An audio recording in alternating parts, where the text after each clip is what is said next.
भगवते वासुदेवाय। ओम नमो भगवते वासुदेवाय। ओम नमो भगवते वासुदेवाय। नारायणं नमस्कृत्य नरं चैव नरोत्तमं देवीं सरस्वतीं व्यासं ततो जयमुदीरयेत्। नष्टप्रायेषु भक्तेषु नित्यं भागवत सेवया भगवती उत्तमश्लोके भक्तिर्भवति। श्रीमद्भागवतम स्कंद 1 अध्याय 5 श्लोक संख्या 1। सूतोवाच अथ तं सुखमासीन उपासीनं मृच्छवा देवर्षि प्राविप्रसि वीणापाणि स्मयन्निव। सूतोवाच सूत कुछ शब्दार्थ सूत को समझने का अथ तैव तम उसको सुखमासीन सुपर पटे उपाधीनम पास बैठे हुए को वृक्षवातिन देवर्षि देवताओं के परम ऋषि ने प्राह कहा ब्राह्मणों के ऋषि ब्रह्मर्षि से वीणा वाणी आत्म वीणा लिए स्मयनिव मानवास्ते हुए। सब अनुवाद एवं तात्पर्य श्री प्रभुपाद के द्वारा।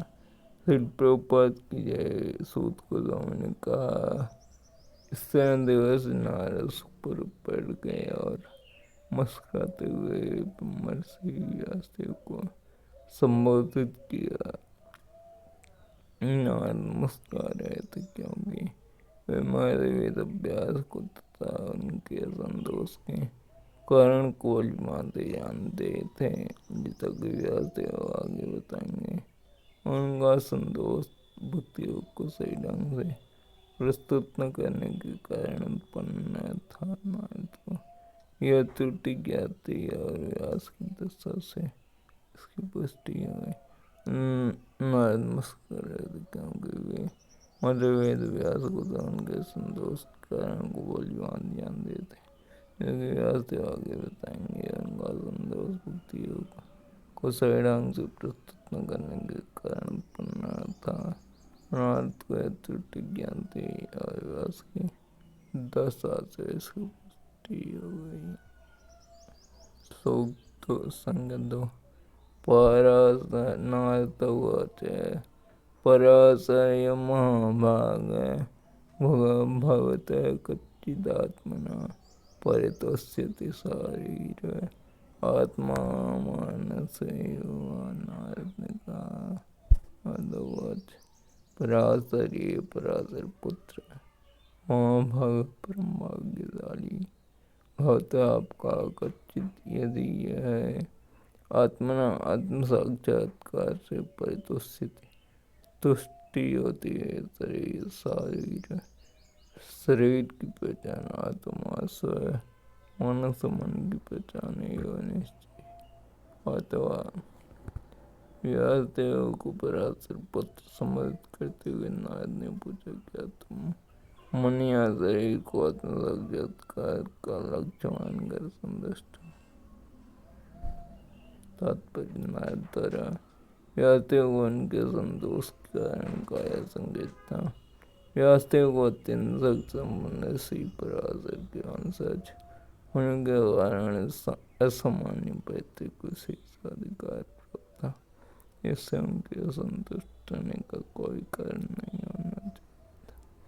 महान पिता के महान पुत्र होने के कारण नहीं चाहिए था कि आत्मा की पहचान शरीर के मन से न करते।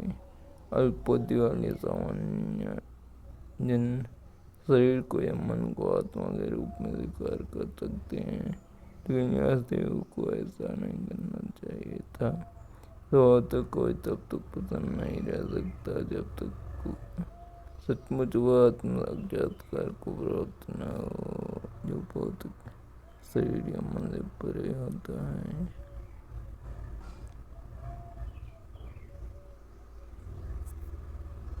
जिज्ञासितं सुसम्पन्नं विधेमदद्भुतं कृतवान् भारतं यस्त्वं सर्वार्थपरिब्रह्मणम्। सप्ताह इक्यासीतम पूर्ण रूप से पूछा गया। सुसंपन्नम बटो दक्ष अपि योनि पर भी ते तुम्हारा महदद्भुतम अद्भुत कृतवान तैयार किया भारतम महाभारत।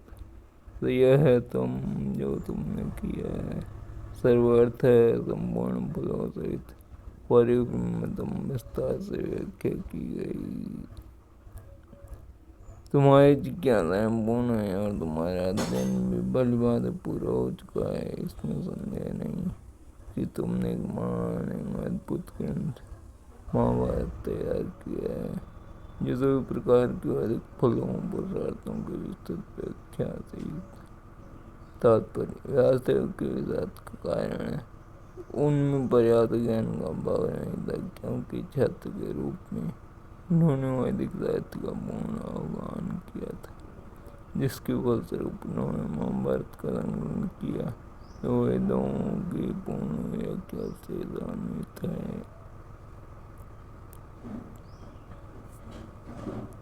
विज्ञानम अधीतम जय ब्रह्मयत् सनातनम तापि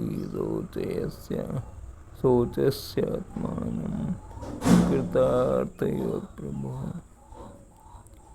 तुमने इंद्र का रम्यस्यक एवं उससे प्राप्त होने वाले ज्ञान को भलीभांति लिपिबद्ध किया है। तो इतना सब होते हुए मेरे प्रभु अपने को व्यर्थ समर्पित होने की क्या बात है। तात्पर्य वेदांत सूत्र मधुत कान से व्यासदेव ने किया है और उसमें निर्गुण की पूर्ण चर्चा की गई है और यह विश्व की सर्वाधिक सम्मानित दार्शनिक व्याख्या मानी जाती है। इसमें विषय को समेटा गया है और इसकी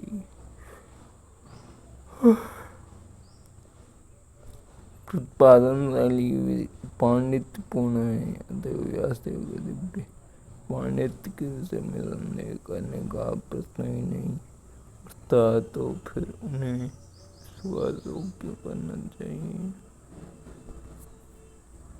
व्यास संवाद है अस्त्येव मे सर्वमिदं त्वयोक्तं तथापि नात्मा परितुष्यते मे तन्मूलमव्यक्तमगाधबोधं पृच्छामहे त्वात्मभवात्मभूतम्। शब्दार्थ व्यास ने वाच का अस्ति है एवं निश्चय में मेरा सर्वम समस्त यह तो आपके द्वारा उत्तम कहा गया था, फिर भी नहीं आत्मा परितुष्टि संतुष्ट करता है। मैं मुझको जिसका मूल जड़ अव्यक्तम अदृश्य अगाधबोधम अगाध ज्ञान वाला मनुष्य पृच्छा मैं पूछता हूँ तो हम आपसे आत्मभाव उत्पन्न आत्मभूतम वंदन। श्री वास्तव ने कहा आपने मेरे विषय में जो कुछ कहा वह सब कुछ सही है। इन सब के बावजूद मैं संतुष्ट नहीं हूँ। तो मैं आपसे अपने असंतोष को मूल कारण के विषय में पूछ रहा हूँ, क्योंकि आप स्वयं वो मेरा भौतिक माता पिता के उत्पन्न माँ की संतान होने के कारण अगाध ज्ञान से युक्त व्यक्ति।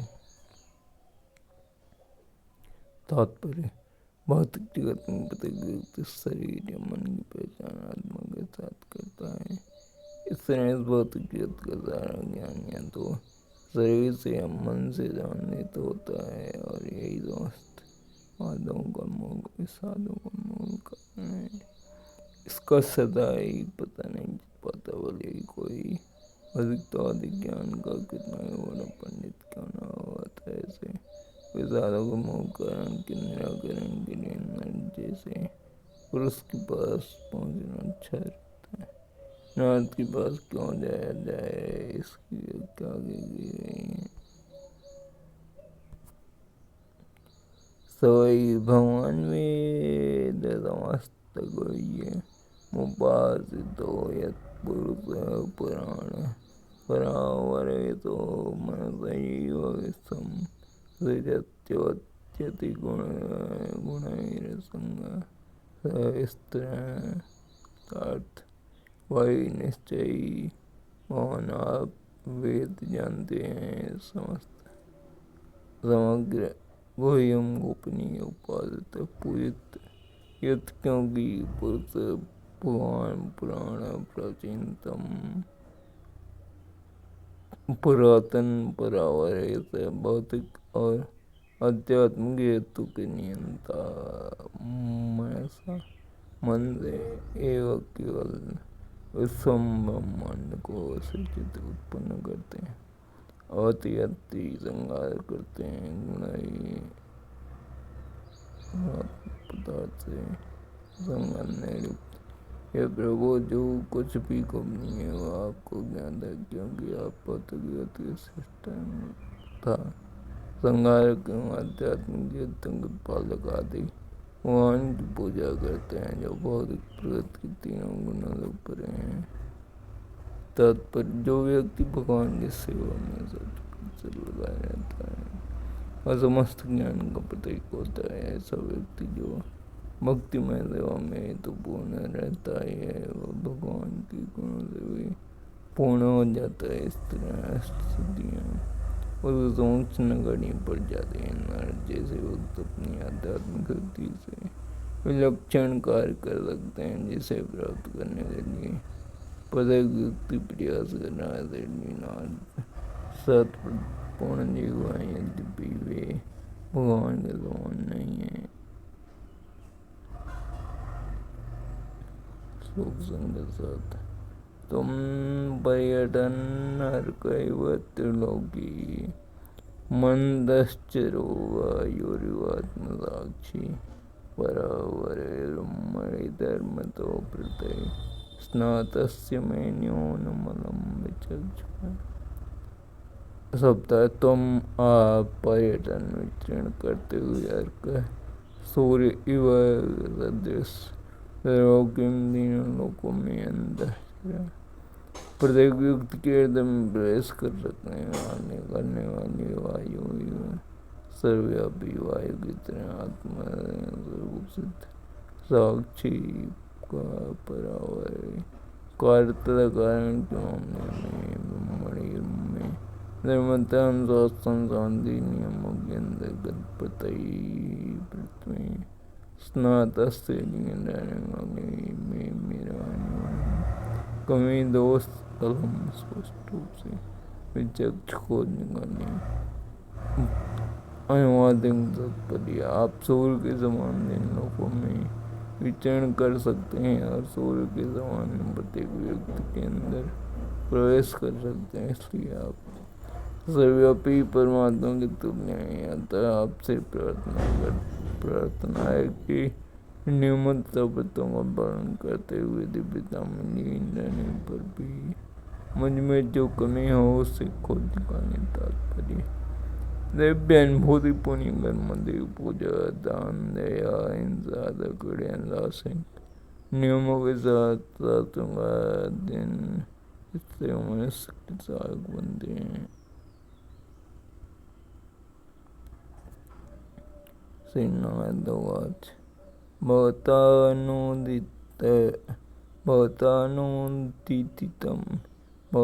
भवतानुदितं प्रायं यतो भगवतो मलं येनैवातो न तुष्येत् मन्ये तद्दर्शनं किलं श्रीनाथोवाचनात्मिका भवता तुम्हारे द्वारा अनुप्राय अप्रशंसित यस महिमा भगवत भगवान के अमलम निष्कलंक निर्मल जिससे एवं निश्चय असौ भगवान नहीं तुष्येत् प्रसन्न होता है मन, ये मैं सोचता हूँ। तत् उस दर्शन को खिलौने ने नारद ने कहा, वास्तव में तुमने भगवान की लौकिक तन निर्मल का प्रसारण किया। जो दर्शन शास्त्र परमेश्वर की दिव्य इंद्रियों को तुष्ट नहीं कर पाता, वो व्यर्थ समझा जाता है। तात्पर्य,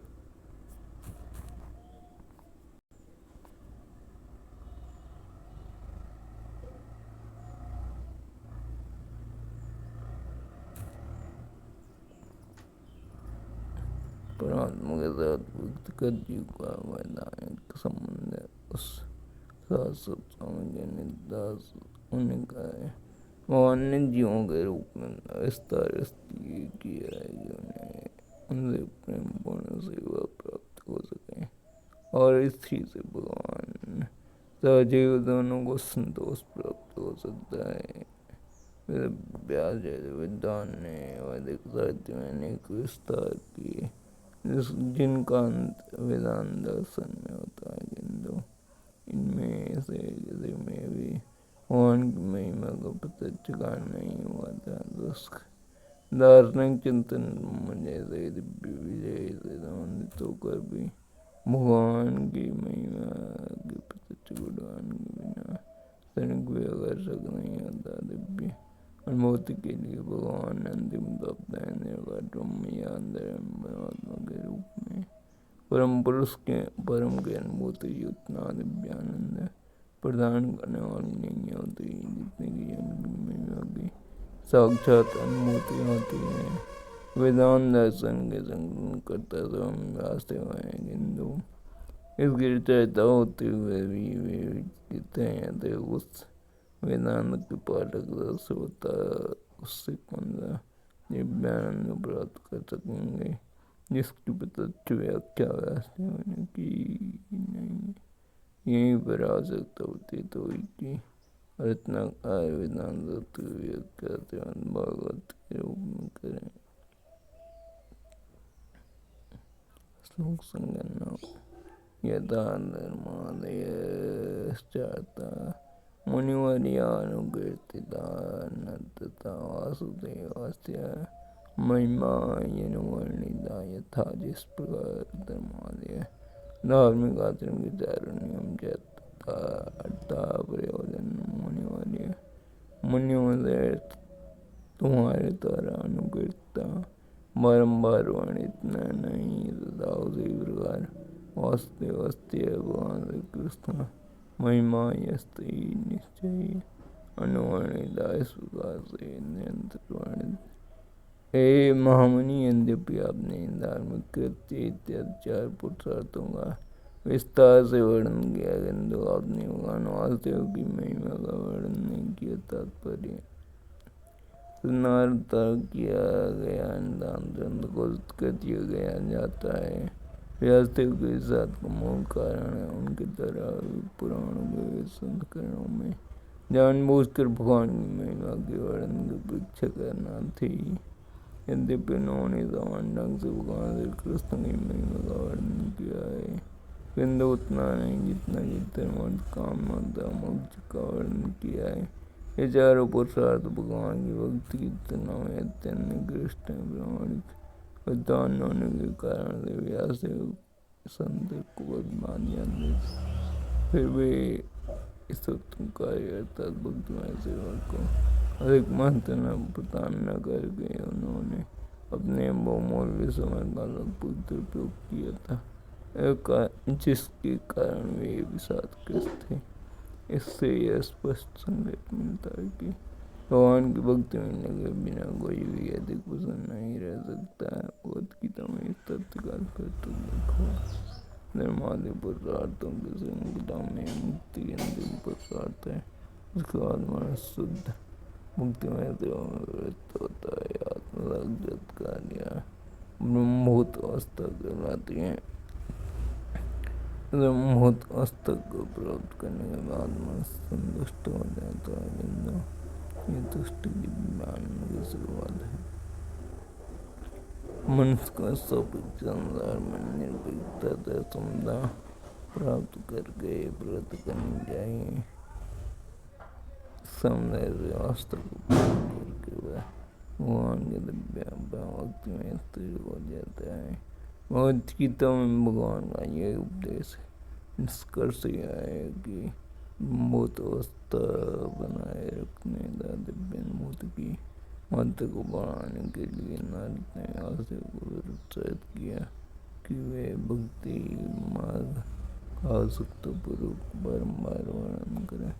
इससे उनका सारा विषाद मिट जाएगा। हरे कृष्ण कृष्ण कृष्ण कृष्ण।